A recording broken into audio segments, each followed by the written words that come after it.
When I went to college, I really realized I saw the world differently, and also things I thought were normal turns out weren't normal. And so then again, my excuses, right? Because we didn't know anything about neurodivergence. Right. What we saw was, extreme cases, primarily male. Like I wasn't Right. running around the room. I was a good girl. I did Mm-hmm. the work. I was smart. I was Yep. the helper, Yeah. right? Yeah. Um, it, That's it my narrative too.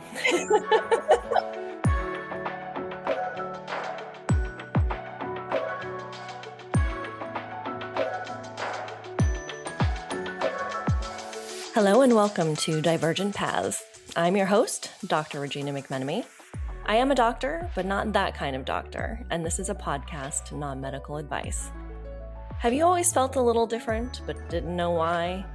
Have you struggled with tasks that some people seem to handle with ease? Are you mystified by social norms and interactions? Divergent Paths is a podcast for late diagnosed neurodivergent people to discuss their journeys discovering the joys and frustrations of having a spicy brain. Each episode, I will interview someone who discovered they have ADHD, autism, or a combination of the two later in life. What defines a later in life diagnosis? Anytime the realization happens outside of the quote-unquote norm of childhood and adolescence. In this episode, I chat with Jackie Hanselmann Sergi from Radical Spark Coaching. We talk about the moment she could no longer deny her spicy brain and the changes she made to her path because of it. So stay tuned, and thanks for listening to Divergent Paths.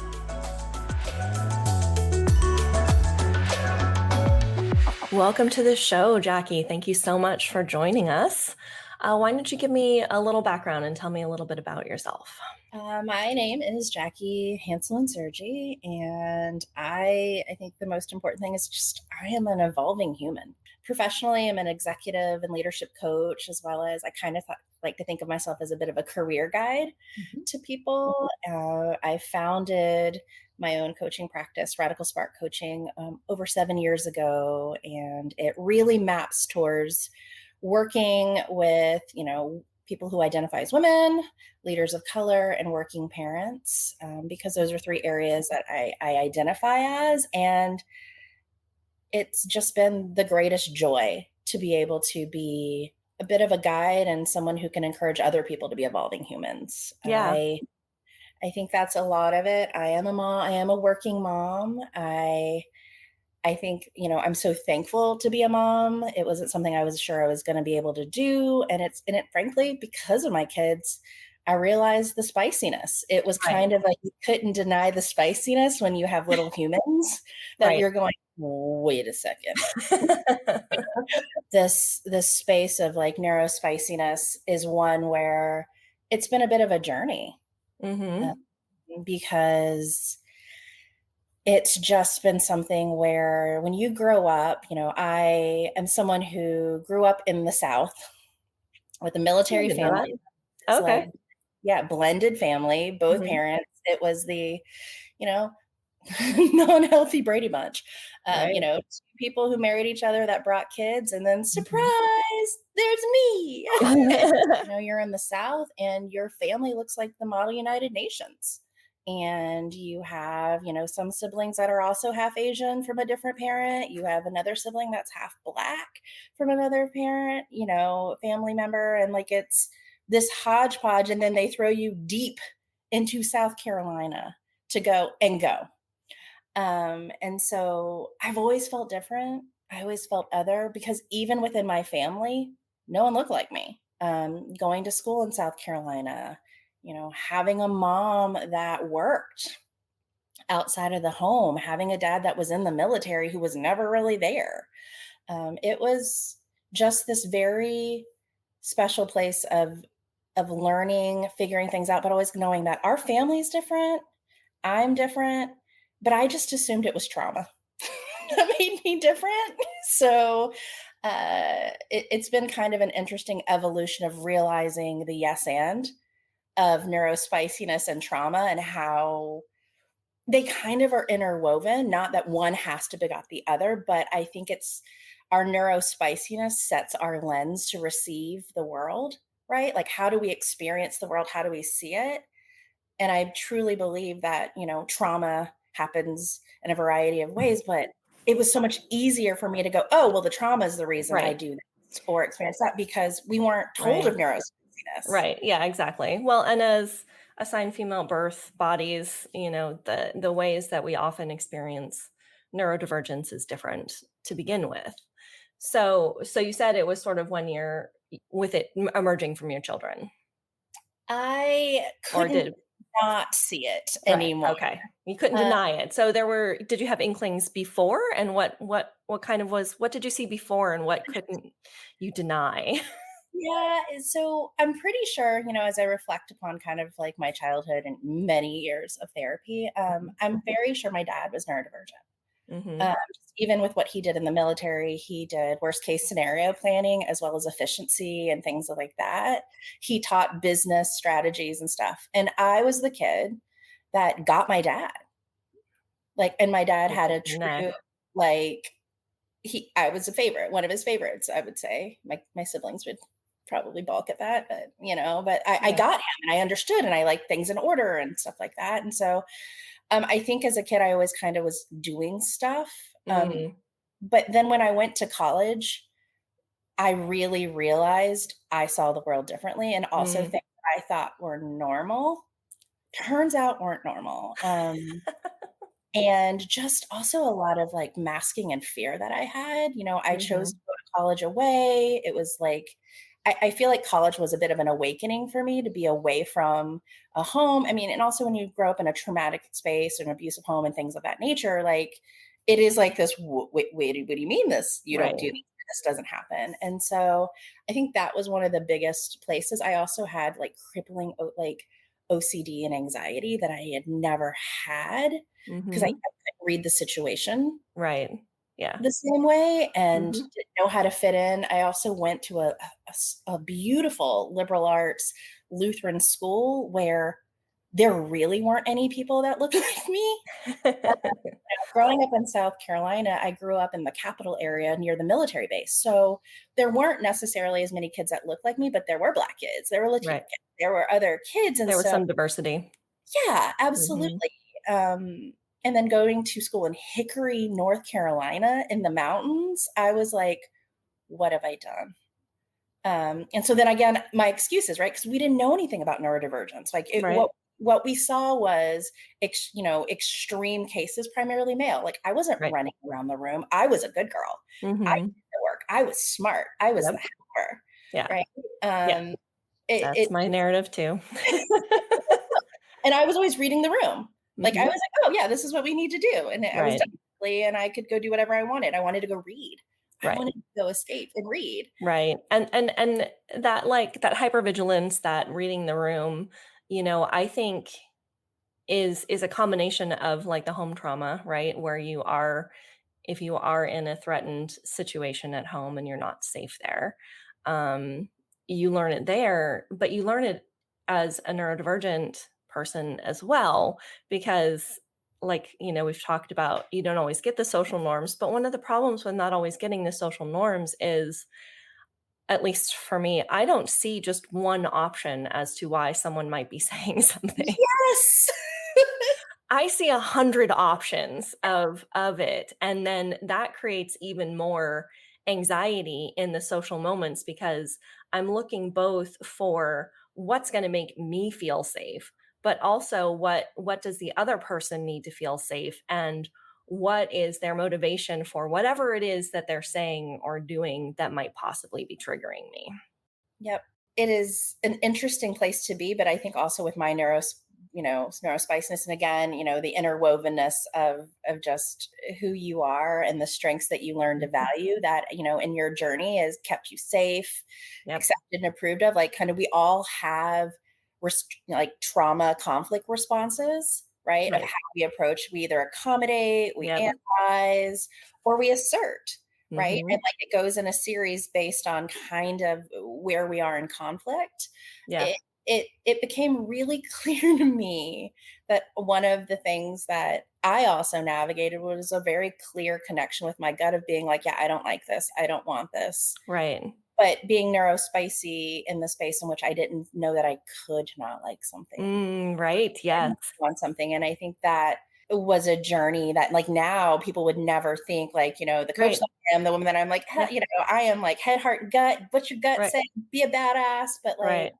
as a child, it was very much masking. Yes, absolutely. I remember when my daughter was really young, I had a nanny for her one summer because our regular sitter wasn't available, and so I had somebody come in, and I always let Iris kind of choose her caretakers as much as I could, even when she was that Absolutely. little. Like, who is she more comfortable with? And she had shown all the signs of being very comfortable with this person. And then as the summer sort of came on, like it just became very clear that their personalities didn't really mesh and they weren't really kind of getting along with each other. And Iris was going along with it because, like, this was the situation we were in and she'd been hired and this and that. And toward the end, I just finally, like, the last 2 weeks, I told her, like, I can't have you anymore. We have to end this. And she wrote me this long 2-page letter about how awful I was because I had been changing the schedule on her and I had pulled some of her money from her because, like, she had been dependent on the income and this whole thing. And it was kind of traumatic for me as a mom because, she was maybe 3 at the time, 4, and I am conflict avoidant. That's one of my defining characteristics as a neurodivergent and a recovering people pleaser. But a friend of mine said to me, like, when we went through this, and I'm like, I let her go. And I'm like, yeah, they just didn't like each other. And a friend of mine said, like, I love the fact that you are acknowledging that she doesn't like someone. Like, Yes. and that's okay. And I'm like, well, Absolutely. yeah. Like, I didn't think it was revolutionary. But then when I thought about my own childhood, and I recorded a TikTok a while ago about how I would always say, especially with music, I think, because I have a lot of insecurity about, like, the music that I like because I like musicals. Like, I like cheesy music, 100% cheesy music fan. Oh, that is so much pain. That is so much.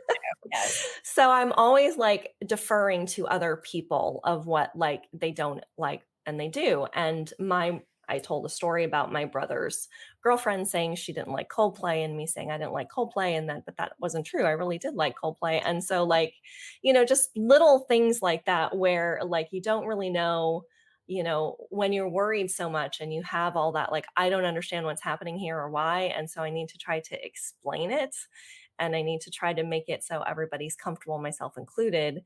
You sacrifice so many of those little pieces of yourself. And I didn't want Iris sacrificing any of that. So, And just it's so important for us to be able to be the cycle breakers. mhm.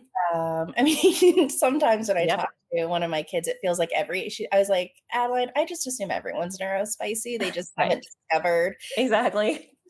Um, and it's so funny to hear my child being like, "Well, what is my diagnosis? I feel like I'm not special because I Same. don't have a diagnosis," versus good gravy as a child. It was like you wanted to make sure you were in this certain color reading group Mhm. because we Yes. all knew those were the smart kids. Yep. Exactly. Like weird thing that I discovered later on in life was that like I was a part of the first ever all day kindergarten program in Atlanta. Oh, And okay. my dad had me tested for intelligence and things like that. And I got to read my file as a kid. And like, I was definitely a kid that was really, really hyper aware of the world, Mhm. smart. I started reading at 3. I taught myself how to read at 3. Like all of this stuff I found out, I was like, oh, okay, this all makes sense. Right. Let me put all these pieces together now. So, as a parent, I've worked really hard, like years and years of therapy, because I knew how I felt. Right. I knew how I didn't want to parent, and I had the great privilege of also having kids later. I think that's Mhm. the other thing Yep. is I didn't fall under the Southern experience of trap of like Mhm. you go to college to get your MRS. Right. Yes. Like I almost Mhm. did. Like I'll be Mhm. really clear, I almost did, and Um, I think having kids later on in life, I'd had some life experience. Right. I felt like I chose to be a parent. I also didn't know Yep. I could be, and thankfully it worked out after some Mhm. loss and met an amazing partner. And so I knew I wanted to be a great parent who could teach my kids to have skills that I wished more people had and that I Mhm. had. And so I truly just appreciate you giving your child that ability to also have that ownership and to Right. trust themselves. Like I say this to the kids all the time. Guess what? You don't have to like everyone else, but guess what? They might not like you either, but that doesn't give you the right to be mean. Right. Yep. Right. And you can be a good human to people, but not at the cost of you. Right. Yeah, exactly. Exactly. There are limitations as to you don't treat people badly just because you don't necessarily get along with them. You may self-select and choose not to spend time with that person because, of how you feel about them or because of how your relationship is, but or your lack of relationship. You can choose not to have a relationship. And don't let them touch you. I think that Right. was for me, Oh God, yes. space was, Yep. this like touch. On my journey, I've realized I don't like to be touched unless I am trusting of people. And again, Mhm. assumed it was trauma. I mean, yes, and right. Yes. Because I Right. always my answer is yes, and Yeah. ever like for those that I love and trust, touch is actually like my love language. Mhm. Right. And like Yeah. learn these little things like sensory wise. I think also marrying my husband was an aha moment for me Mhm. around neurospiciness because he's not. Okay. Okay, so you're NT and ND. So, it's fascinating, and I fascinate him, but I remember him looking at me and going, "You do realize I don't think like you. Right. I can't do that many tasks at one time. I Right. don't know how you just did all of that so quickly. I Mhm. need lights to be Mhm. turned on in Yeah. my house. I can't live like a bat." Right. Um, it doesn't bother me when, the cabinet is open. I can't function if like certain doors are open or if like cabinets are open, or how I'm able to plan for trips 8 months out and have everything Mhm. taken care of. Like there it's I but for me it was this, oh, you don't? Right. Wait, You why? mean everybody doesn't work this way?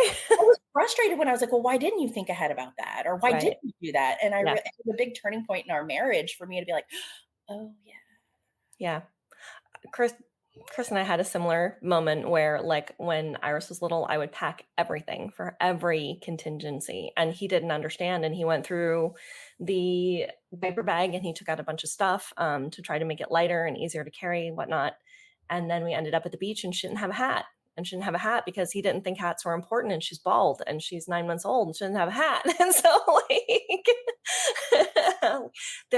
and he started to recognize that I often saw things that were coming or Yes, things that could be coming yes, in a way that he never went past like one or two steps ahead.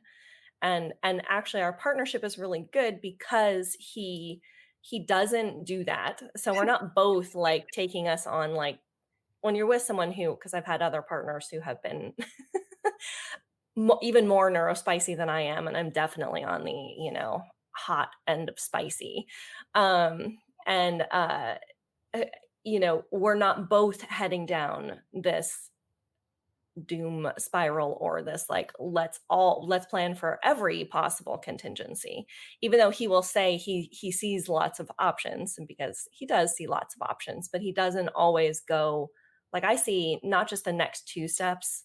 I can look and see the next 10 or 15 or 20. Like I can head off in, you know 10 different directions and 20 steps on each of those, within minutes of considering something. absolutely. And But yeah. it's also, like, the lens around it, so, like, my husband, thinks about things ahead, but often Mhm. he's a little bit more anxious than I am, and he does it from a place of more, like, proactive, like, "What if it happened?" fear. Mhm. Me, with the way that I see the world is I just assume that we should just be prepared for things because I assume like humans are not going to have things or they're not Right. follow through with stuff. So I'm like, oh no, I'm just going to go ahead and proactively do this. Or Right. we should always have band-aids because at some point someone could get hurt. Or Mhm. yeah, of course I have a this, right? And it's not from a place of fear. It's just the assumption of Right.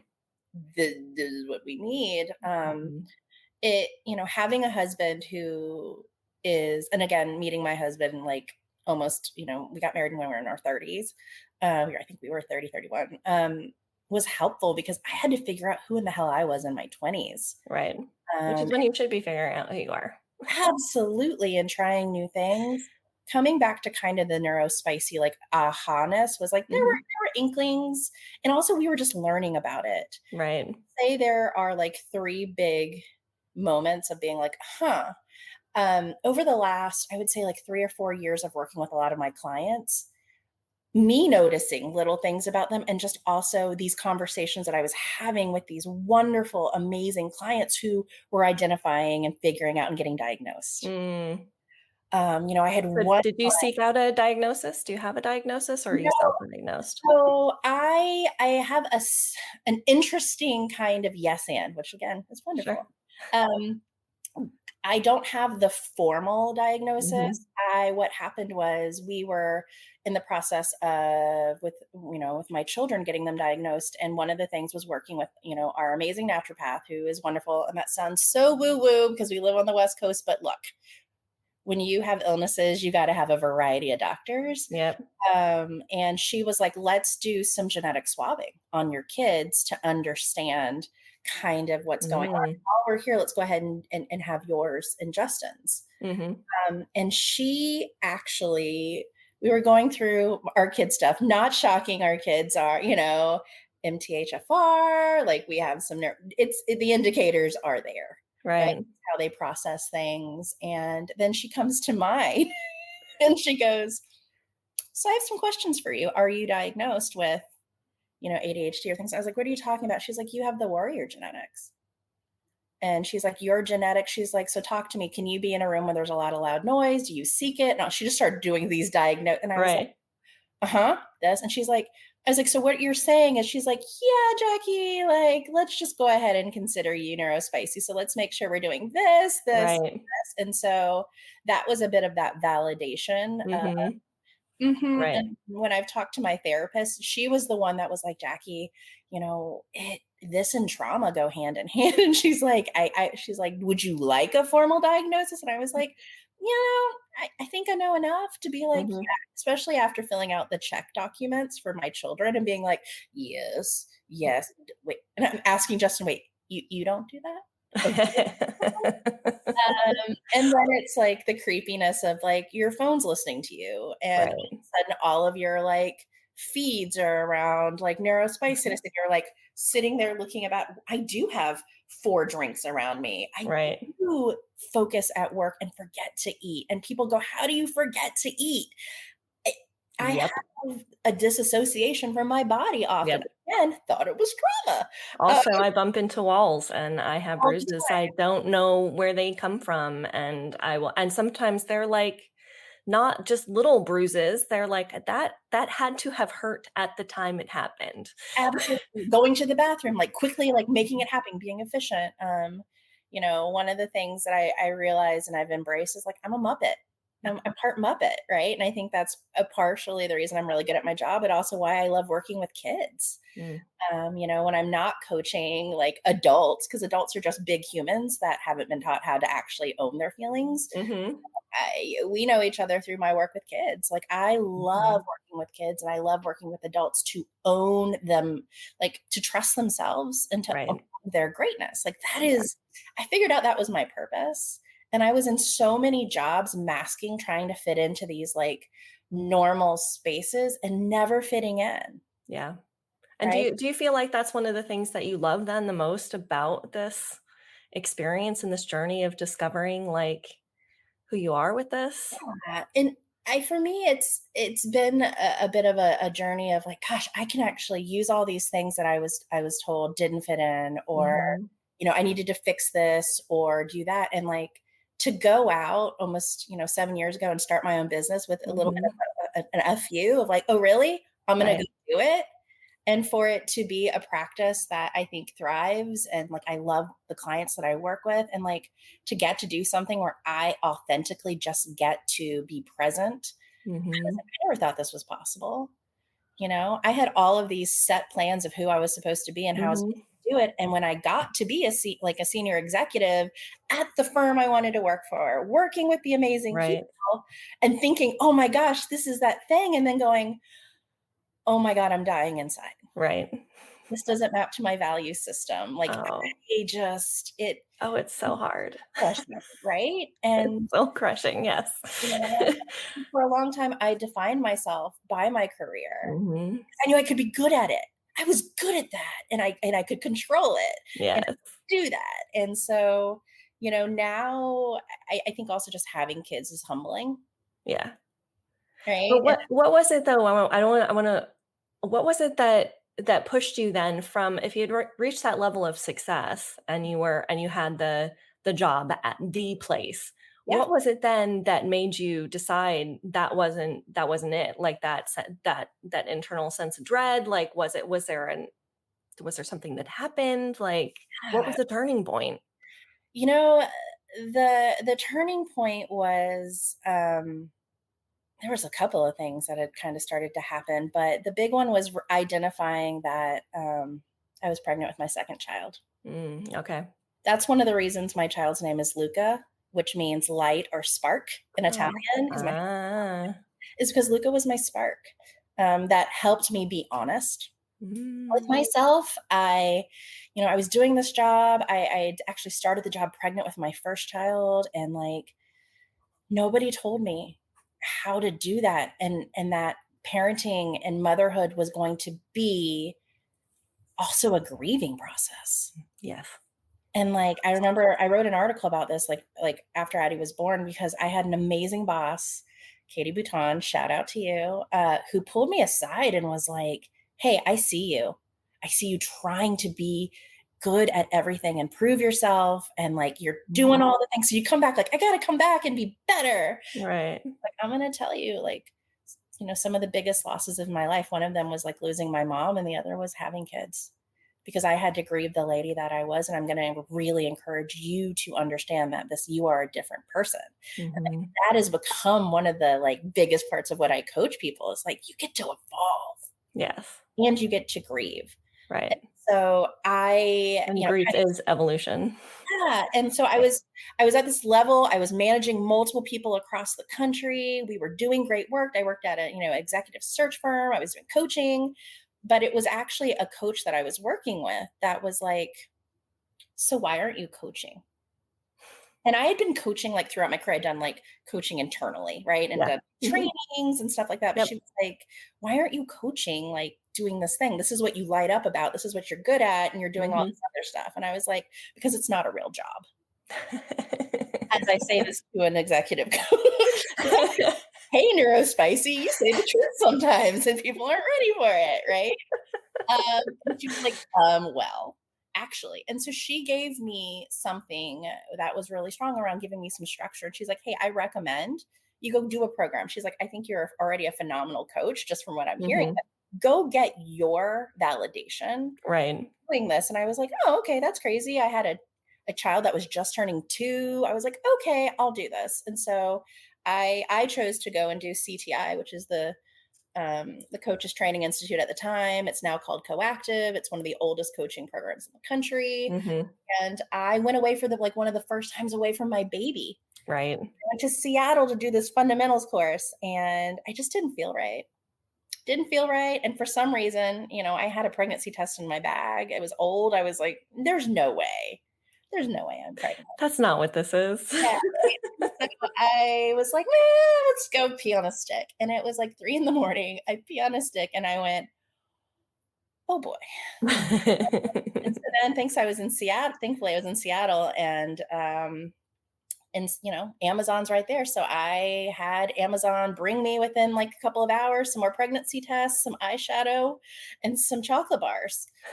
Because you had to hit a certain minimum, right? So I was gonna make it fun, right? I was gonna Right. bring some makeup, chocolate, and see if I was pregnant. And I was, and I went into that next day session of this brand new coaching thing thinking, this is what I want to do. I don't have much time. I now have a time constraint, which is kind of what I needed, right? Right. Paralysis by possibility with the Yeah. spicy anything? Like, I could do Yep. anything. Oh god, I could do anything. Oh my Yes. god, I could do anything. I'm gonna sit right here because I Right. can do anything. Yes. And I knew I had a timeline, so I actually ended up changing my track of coaching, and I went up to Canada and did it. And every month I was bigger and bigger, but I got to Mhm. be a part of a beautiful coaching, like, cohort of amazing humans in Canada, and I think that also changed me to get out of this American mindset. Yeah. And so I did that, and on that journey, literally was like, "What am I doing?" And this is my calling. This is what I should do. And then I Right. also brought in, some coaching work to the firm, and it became really clear that, like, that was a big contract. Mhm. Yes, I make good money, but I'm also having to do this job, Right. manage these people, you know? Right. And so I knew that I was burning out. I was also, navigating a variety of other kind of life choices and being like, what am I doing with Yeah. this experience? I don't know what I'm doing, and decided to just go for it. I came back and worked part time, but I was always transparent because, Mhm. if anything, my neurospiciness is very like, let me tell you the Right. truth because I Yes. don't lie very well. Yeah. Just don't. And thankfully, Katie again was like, I want to keep you as long as I can have you, but I also know you're going to graduate. Right. So I had a great partner who was like, this is a no brainer. You go do this. Mhm. And so I launched it and I did it. And it was scary, but it was the best decision I've ever made. That's awesome. And so that's why it's called Radical Spark Coaching. And initially, some of the first marketing, if you go look, is a picture of Luca Oh, because it was like I also wanted to be able to have a career where I could be the mom that I wanted to be. right. Right. I was tired of pouring into Mhm. everyone else.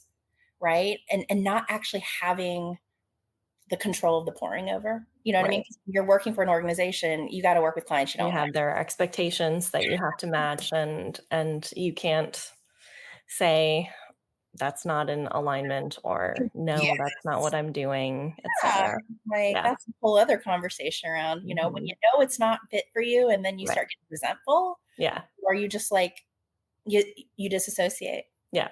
Yep. right? So I Mhm. launched it has been one of the coolest things I've ever done, and the people I get to champion for, like, I realized I was not going to be this leader, but what I could be Mhm. is the person. Like, I often nerdy reference to people that I am the Sam Wise to so many leaders. Like, I I am love gonna that. be with you, Frodo. We're gonna, Mhm. you know what? I'm gonna be there with you. Right. I'm gonna champion you on, but I'm gonna make sure you wanna keep going. Right. Like, I literally get paid to be a person who gets to be on these really cool leadership journeys and see Mhm. people that I work with on the news or passing policies, and I'm like, "Oh my gosh, I know Right. that person, and, like, that person is so cool." And so I think That's that was a awesome. big change of what I did it.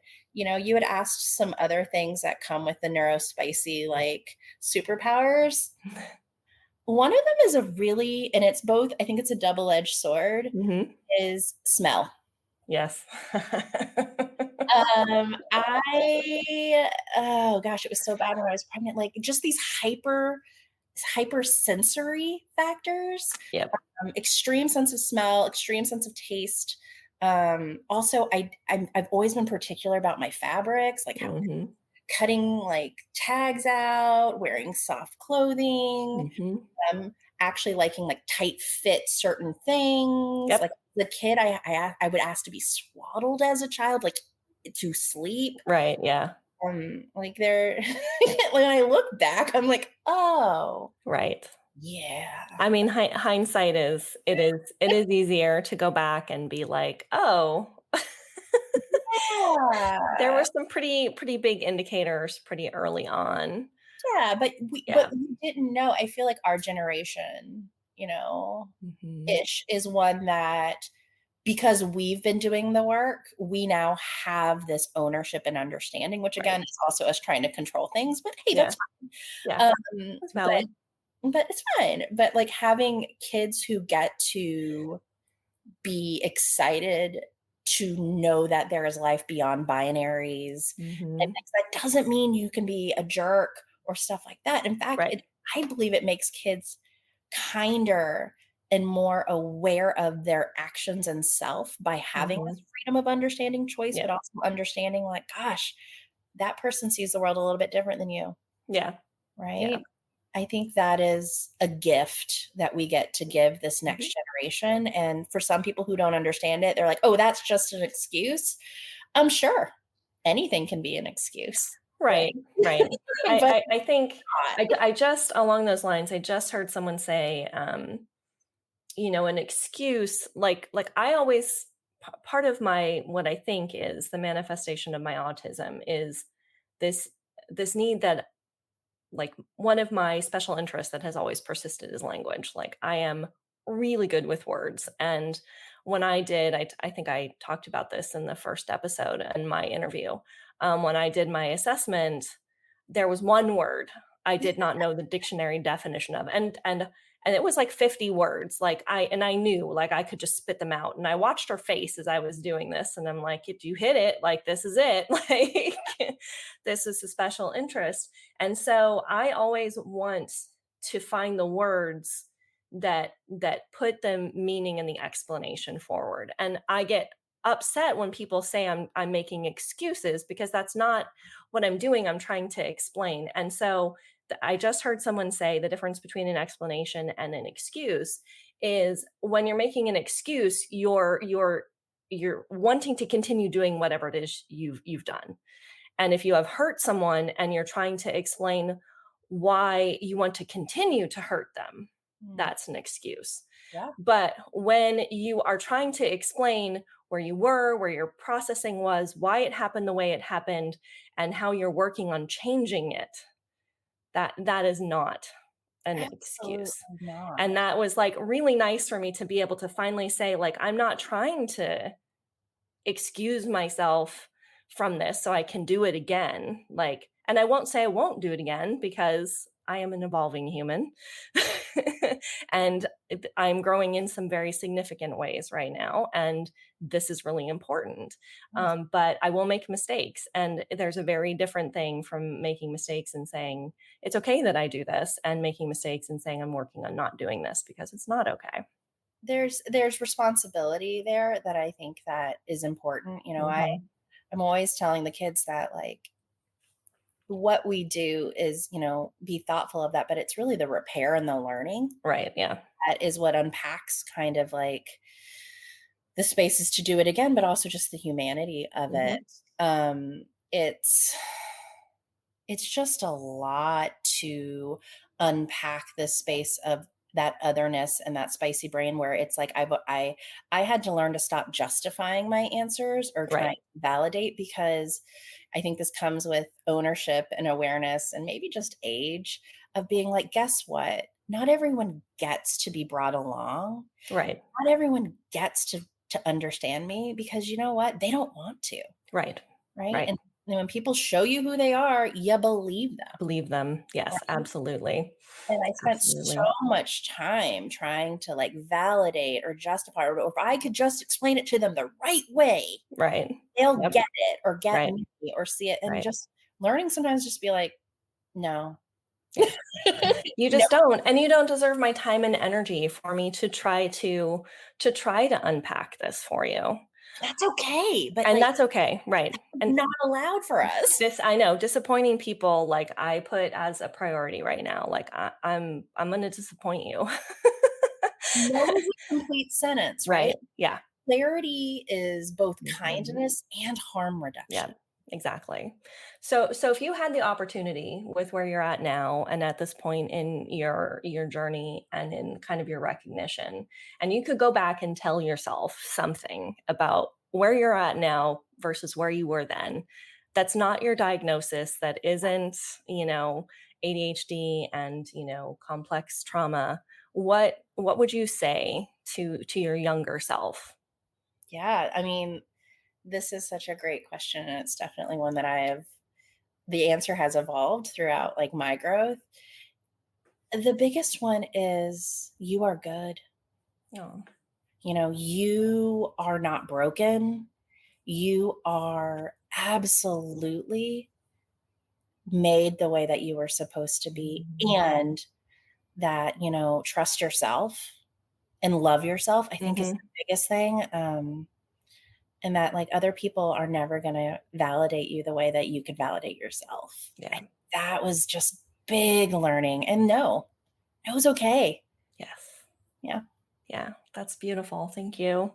Thanks for I love asking. I that. mean, it's definitely when you have little humans growing up in front of you, it's trauma. It's Mhm. trying to be noticed, like, because, oh my gosh, how was I like that? Or why does that frustrate me that my kid did Right. that? Oh, it's because I was never allowed to do that. Yeah. I remember having a conversation not that long ago with a friend of mine who her daughter is 6 weeks younger than Iris. So we were pregnant at the same time. And she's like, I'm having all this stuff pull up from my childhood. And I'm like, yep.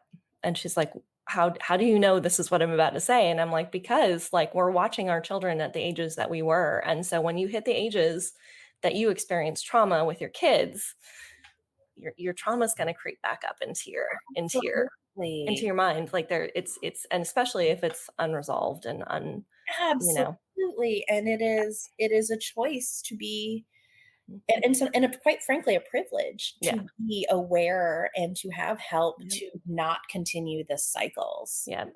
of Yep. it all, right? And it's Yep. also just innately in our genetics and our bones. We Yep. carry the trauma of our ancestors within us, right? Mhm. So we have to have this kindness to understand Mhm. this Yep. evolution as an evolving human. And I think Yep. that is so important for us to have. Yep. So hopefully this is um, helpful to share with people of Yep. just, you are good, you are Yep. you. Man, you're going to make Definitely. mistakes. So what are you learning? And how I are you? mean, that sounds like a radical spark to me. Yeah, you're so cool. Thank you so much for joining us. Would you like to let our listeners know like where they can find you and Yeah, I have my own website, radicalsparkcoaching.com. I am, that's my website. I love speaking. I love sharing with people. I love being able to just kind of connect. And, the big reason I wanted to do this was just to kind of normalize neurospiciness and how it is an invisible disability that so many of us just don't even put into that confine of Mhm. disability, Absolutely. and that it's okay to understand what you're great at and Mhm. also understand that just what's not going to be your jam. Right. Yeah. And you don't have to be, I don't know, part of my good girl training was having to be good at everything. Yeah. And like you don't have to be good at everything. It's okay to pick things that you like and it's okay just to do the things that you like to do. Yeah. And so like finding me, like I think eventually I'm going to be doing some more stuff, Mhm. some auto, like self-guided stuff with my work. Mhm. But right now I love working with organizations. Mhm. I love speaking, and I love coaching people. So I mean, go find me there, but just my biggest thing is follow this podcast and follow the words of Regina. If you ever want to have me back, feel free to Yep, have me back. But this I is will just do. fun to talk to Yes. someone else who gets it. Yes. That was great. Thank you so much. Thank you.